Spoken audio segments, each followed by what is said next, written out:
Assalamu alaikum warahmatullahi wabarakatuh. Ashama harka fuuni akkam jirtu hordoftoonni chaanaala yuutuubii barsiisaa Jamaal warreen taatan akkam jirtu fayyaa keessanii jirra jirtu baga jiraattan jenna. Egaa barattoonni yeroo ammaan tanaa barnoota waggaa bara 2015 xumurtanii boqonnaarra akka jirtan beekamaadha. Akkam boqonnaanoo bareedaadha. Tole egaa baga jiraattan. Boqonnaan keessan dubbisuudhaan egaa barnoota garaagaraa dubbisuudhaan barachuudhaan akka dabarsitan abdiin qaba. Kanaa alatti waan biraatii yeroo keessan qisaasuun waan hin barbaachifne yeroo teessan balleessuun kan isinirraa eegamuu miti. Qayyabachuudhaan keessattuu barattoonni kutaa 8ffaa xumurtan barnoota kutaa 9ffaa sirna barnoota haarayaa yeroo boqonnaa gannaa kanatti isiniifin dalagaa akka na hordoftan jee waadaa isiniif galuun kiyyaas ni yaadatama. Kunugaa anis waadaa isiniif seene hin diine jalqabeetiin jira. Asiin booddee akka na hordoftan akka hiriyoota keessan kanneen duraa waliin hordofaa turtan waliif bilbiltanii iddoo jiranitti akka gartee chaanaalii kana hordofanii barnoota herregaa kutaa 9ffaa sirna barnoota haarayaa kana akka hordofan. Egaa gamanumaan sirna barnoota haarayaa kanarratti kitaabni kutaa 9 qophaa'ee kan jiru kunoo kana fakkaataa isinis akka hin arkin qubaan qaba. Kunoo asirratti akkuma argaa jirtan kana fakkaata. Egaa mee qabiyyeewwan isaatis tokko tokkoon haa ilaallu. Qabiyyeewwan isaatis tokko tokkoon yoo ilaallu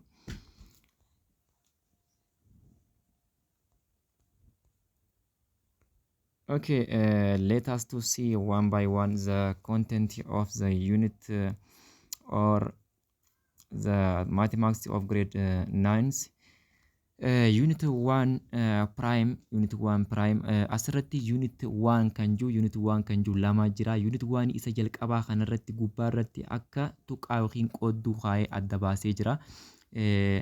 Unit 1 isa gara gadii irratti yoo laaltan isa gara gadii irratti immoo waa takka hin qabu unit 1 jeetuma jira. Isa jalqabaa kanarratti garuu unit 1 jee gubbaa irratti akka qoodduu yookiin kooma it is called kooma ni jedhama. Akkasitti addaan baafamee jira. Meegaa tokko tokkoon haa ilaallu yuunitiiwwan yookiin boqonnaawwan barnoota herregaa kutaa 9ffaa kana tokko tokkoon haa ilaallu.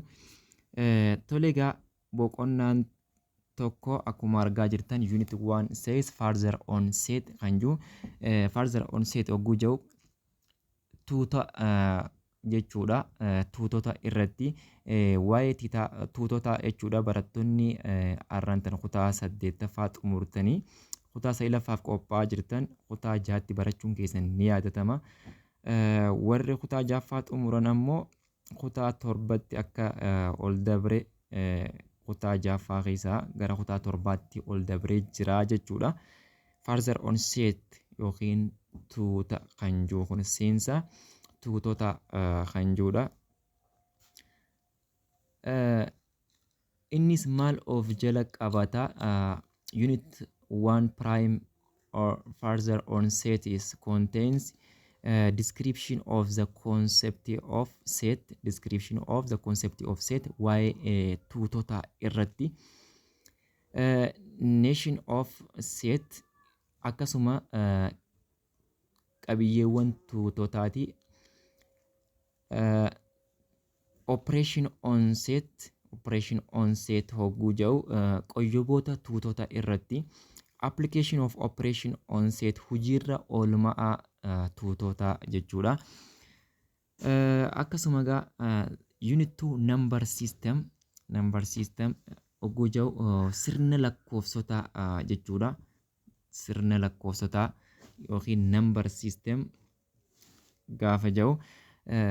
Number system jalatti ammoo maaltu jira? Revision on natural number in the integers. Revision on natural numbers in the integers hogguu jiru keessa deebii lakkoofsa lakkaawwii fi lakkoofsa integerii jechuudha. Egaa kanaan dura barnoota viidiyoon kutaa 8ffaa barnoota kutaa 8ffaa yookiin kutaa 7 isinii gadhiisaa ture irratti inni lakkoofsa naachuraalii yookiin lakkoofsa uumamaa kan inni jedhamu lakkoofsa uumamaa yookiin lakkoofsa lakkaawwii naachuraal nambarii yookiin qubee innidhaan bakka bu'a jee isinitti himeen ture kanaan dura isin barsiisaan ture. Akkasumallee intiijar nambariin zeddiidhaan kan bakka bu'u innis 0 irraa karaa harka bitaatti negatiivii yeroo lakkaa'uuf 0 irraa karaa harka mirgaatti poozitiivii jee yeroo lakkaa'uusaa isinitti himeen ture. Naachuraal nambarii yookiin lakkoofsi lakkaawwii ammoo takka irraa ka'ee gara mirgaatti takka 2 3 jee akka inni lakkaa'u isinitti himeen ture. Egaa kana ni yaadattan barnoota herregaa kutaa torbaffaa fi kutaa 8ffaa keessatti illee barannee akka jirru ni yaadattani. Akkasuma takka tuqaa 1.2 raashinaal nambar jaa. Egaa raashinaal nambarii kutaa 8tti barattanii jirtanii. Raashinaal nambariin lakkoofsi raashinaalii qubee kiwwiidhaan akka inni bakka bu'u. Akkasuma irraashinaal nambariin ammoo lakkoofsa deesimaalii dhaabbataas deddeebi'aas kan hin taane irraashinaal nambar jedhama. Fakkeenyaaf lakkoofsi akka raadikaala jalatti yookiin raadikaala jalatti 2 faa yoo ba'u deesimaalii dhaabbataas deddeebi'aas hin taane ta'a. Akkasuma lakkoofsi akka 20 fi 2 hiruu 7 faa kun yoo jenne deesimaalii dhaabbataas deddeebi'aas kan hin taane waan ta'eef lakkoofsi akkanaa kun irraashinaal nambar jedhama. Akkasumallee riil nambarillee kutaa 8 keessatti yeroo isinii gadhiisu ni yaadattanii riil nambariin eerriidhaan akka inni bakka bu'e isinitti himaan ture. Riil nambariin kunis lakkoofsa naachuraal nambarii, wool nambarii, intiijar nambarii fi raashinaal nambarii akkasuma irraashinaal nambarii illee akka inni of keessa qabatu isinitti himeen ture. Egaa itti aanee kan jiru immoo application on the number system hojiirra oolmaa sirni lakkoofsotaa yookiin caasaa lakkoofsotaati. Hojiirra oolmaa sirni lakkoofsotaa yookiin caasaa lakkoofsotaati. Egaa boqonnaan takka yookiin yuunit 1 kana fakkaata. Gara yuunit 2tti yoo dabarru yuunit 2 says solving equation jechuun himoota walqixaa sararaawaa furuu jechuudha. Himoota walqixaa sararaawaan revision on linear equation in one variable keessa deebii himoota walqixaa sararaawaa jijjiiramaa tokko if keessaa qabanii jechuudha. Linear revision on equation in one variable jechuun himoota walqixaa sararaawaa jijjiiramaa tokko of keessaa qaban jechuudha. 2.2 yookiin 2.2 irratti system of linear equation in two variable himoota walqixaa sararaawaa jijjiiramaa 2 of keessaa qabanii jijjiiramaa 2 kan of keessaa qabudha. 2.3 irratti ammoo solving non-linear equation himoota walqixaa sararaawaa kan hin taane furuudha. Akkasumallee 2.4 irratti some application of solving equation hojiirra oolmaa himoota walqixaa sararaawaa jechuudha. Hojiirra oolmaa himoota walqixaa sararaawaa jechuudha. This is all about the content of solving equation unit 2. Unit 3 says solving inequality himoota wal caalmaa sararaawaa jechuudha. Kanaas kutaa 7ffaa fi 8ffaa keessatti akka barattan beekamaadha. Tokko asirratti 3.1 yookiin 3 takka irratti revision on linear inequality in one variable himoota wal caalmaa sararaawaa kanneen jijjiiramaa tokko of keessaa qaban jechuudha. And so 3.2 it says system of linear inequality in two variable himoota wal caalmaa sararawaa kanneen jijjiiramaa lama if keessaa qaban akkaataa itti furanidha. 3.3 sadii tuqaa sadii irratti immoo inequality involving absolute value himoota wal caalmaa gasirrii of keessaa qaban jechuu fedheeti. Absolute value jechuun gasirrii jechuudha. Akkasuma 3.4 is quadratic inequality. Quadratic inequality. Kunis quadratic inequality hogguu jedhuu fi inequality hogguu jedhu himoota wal caalmaa sararawaa fi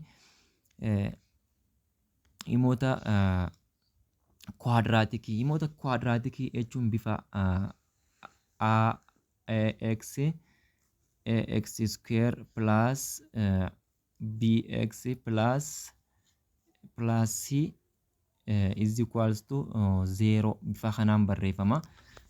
Bifa kanaan barreeffamee asinitti agarsiisu ax square plus bx plus c is equals to 0. Kun quadratic equation jedhama. Quadratic equation jedhama. Okay, quadratic equation kana yoo ta'u inni equation involving equation hogguu jedhu yookiin immoo himoota wal qixaa sararawaan bifa ax plus b is equals to x plus b is equals to 0 akka kana jechuun kun himoota wal qixaa sararawaa yoo ta'u kun himoota quadratikiiti jechuudha. Kanaaf gaa as keessatti sadii tuqaa afuris quadratic inequalities of keessaa qaba jechuudha. Kanaaf ax square plus bx plus c isa kana of keessaa qaba jechuudha. Kun mata duree haaraa kan isin kutaa sadaffaa kanatti jalqabdan quadratic equation jechuudha.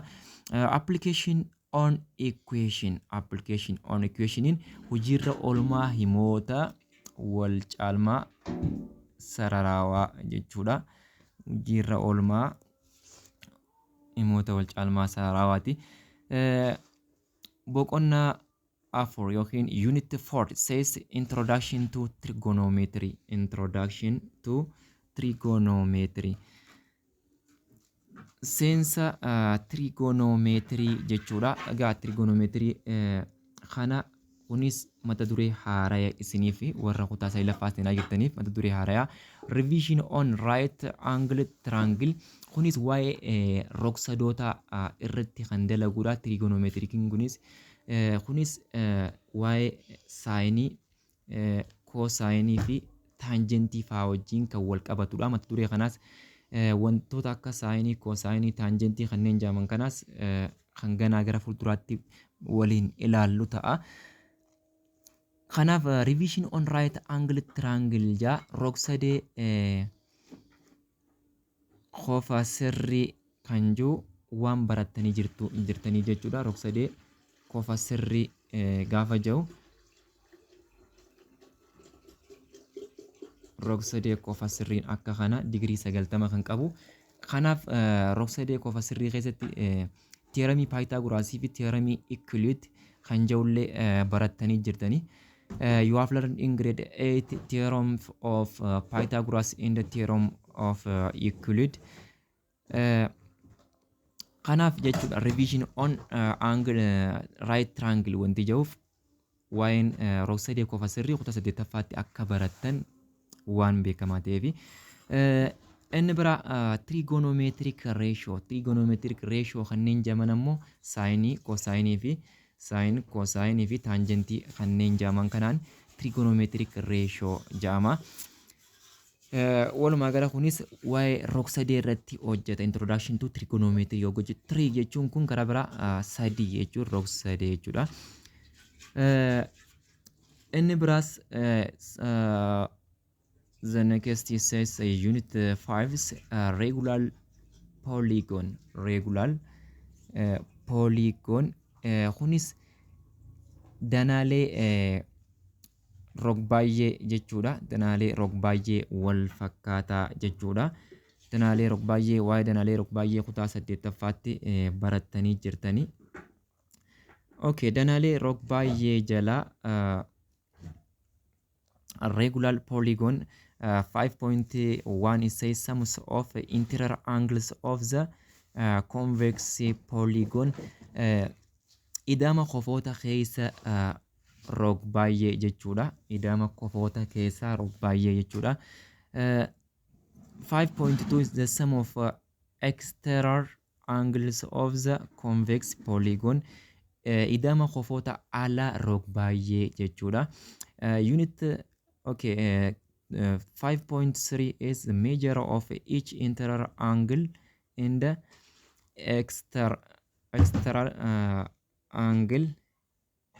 exterior angle. Safara qofoota keessaa fi qofoota alaa jechuudha. Angles of regular polygon danaalee rog-baay'ee kanarratti safara qofoota keessaa fi qofoota alaa jechuudha. 5.4 is the properties of regular polygon, pentagon, hexagon, octagon, decagon. Kunis properties of regular polygon ogguu jedhu amaloota rog-baay'ee pentagon rog 5 jechuudha. Hexagon rog 6, octagon rog 7, decagon rog 8 amaloota isaanii jechuu ana fedheeti. Kanaas bal'inaan keessa seennee kan ilaallu ta'a. Unit 6 says the congruency in the similarity. Walitti galummaa fi wal fakkaatina kan jiru. Walitti galummaa fi wal fakkaatina kan jiru. Boqonnaa kutaa 8ffaa keessatti akka barattan kunis beekamaadha. You have learned in grade 8 congruency and similarity. 6.1 says revision on congruency of triangle wal fakkaatina rog-sadee jechuudha. Definition of similar figure hiikoo fakkiiwwan wal fakkaatoo jechuudha. Jaatuqaa lamarratti.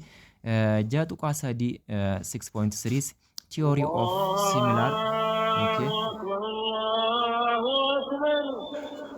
Okay, jidduun dhiifama sin gaafachaa. Okay, unit 6 marra jirra. Unit 6 jala wal fakkaatina walitti galummaa fi wal fakkaatina danaalee diriiroo jechuudha jennee irra. Walitti galummaa fi wal fakkaatina jalatti revision on the congruency of triangle keessa deebii wal fakkaatina rog-sadee irratti. Wal fakkaatinni rog-sadeetti kan ittiin ilaallu roga jennee kan turre. Akkasuma roga kofa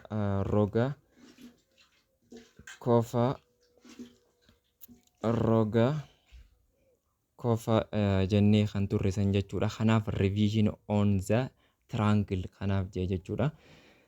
Inni itti aanu definition of the similar figure hiikoo wal fakkaatina yookiin fakkiiwwan wal fakkaatoo jechuudha. 6.3 irratti theory of similar plan figure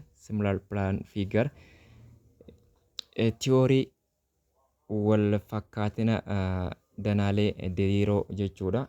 Theory wal fakkaatina danaalee diriirooti. 6.4 ratio of parameter of a similar plan figure. Ratio naannawaa danaalee wal fakkaataa danaalee fakkii wal fakkaataa qabanii jechuudha. 6.5 irratti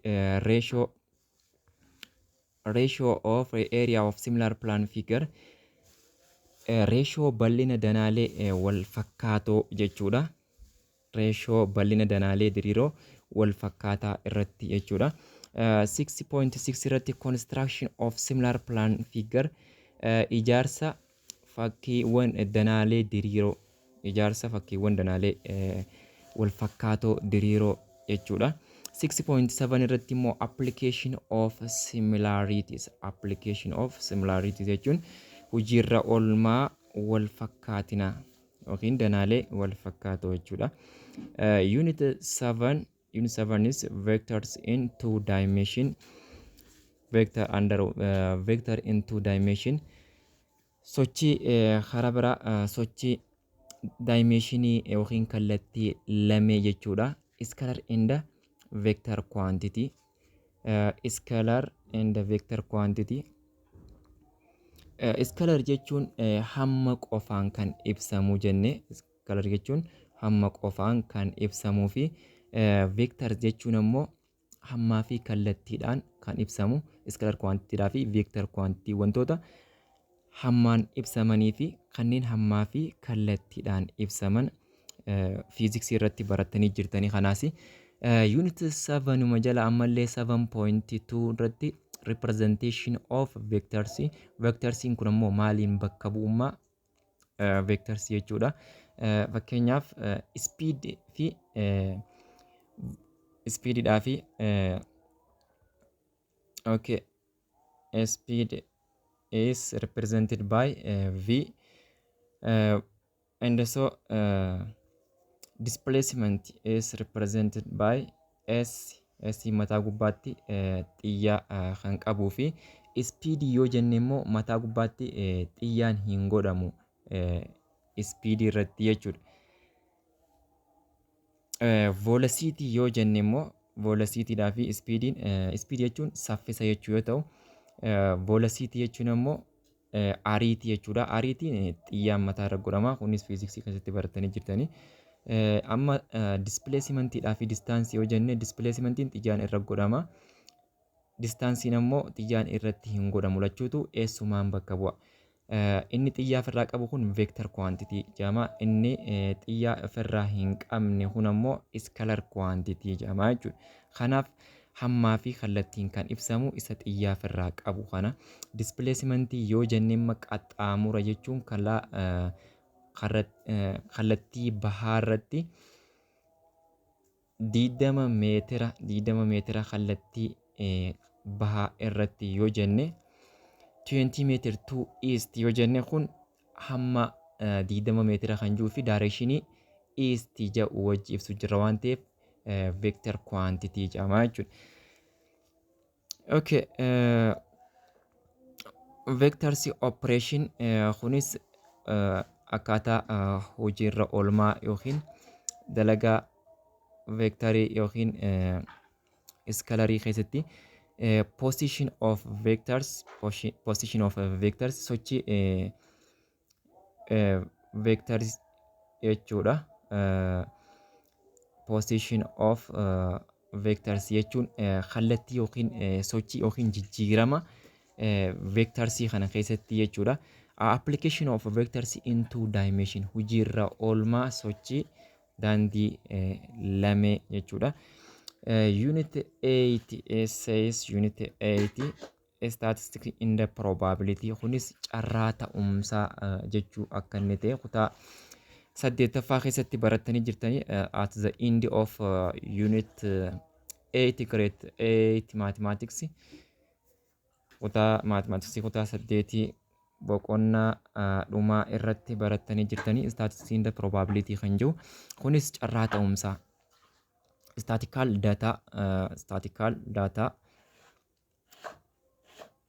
data bifa statistiksiitiin akkaataatti qabamu jechuudha. Inni biraa probability jechuun ammoo carraa ta'umsaa jechuudha. As keessatti egaa statistiksii kan jiru dabalame malee probability kan jiru carraa ta'umsaa jechuudha. Statistical data jechuun ammoo akkaataa daataan itti statistiksiidhaan daataa funaanamu jechuudha. Ragaa waan tokkoo yookiin daataa waan tokkoo akkaataa itti funaanamudha. Okay, probability jechuun kun ammoo carraa ta'umsaa yookiin hiree kan jennu sanii. Egaa tole egaa barnoota herregaa kutaa 9ffaa qabiyyeewwan yookiin boqonnaawwan inni qabatu kana. This is all about the content of unit 9 mathematics, grade 9 mathematics of grade 9 contents. Okay, I will promise for all of my followers I release one by one video on mathematics and so on physics and other educations of grade 9. Okay, kanaaf akkuma waadaa isinii galatti barnoota herregaa kutaa saglaffaa kana herrega dabalatee akkasuma fiiziksii fi barnoota biraallee dabalatee guyyaatti viidiyoo takka kaniin isiniif gadhiisu ta'a. Isinis qajeelotti na hordofuudhaan chaanaala kanallee sabiskiraayib gochuudhaan akka na hordoftaniin isin dhaama warreen sabiskiraayib hin godhini. Akkasuma laayikii gochuudhaan akka na cinaa dhaabbattanii akkasumallee sheerii hiriyoota keessaniif gochuudhaan telegiraama kiyya jalattillee anillee achi jalattillee isiniifin sheer godhaa. Telegiraama kiyya jalaa illee fudhattanii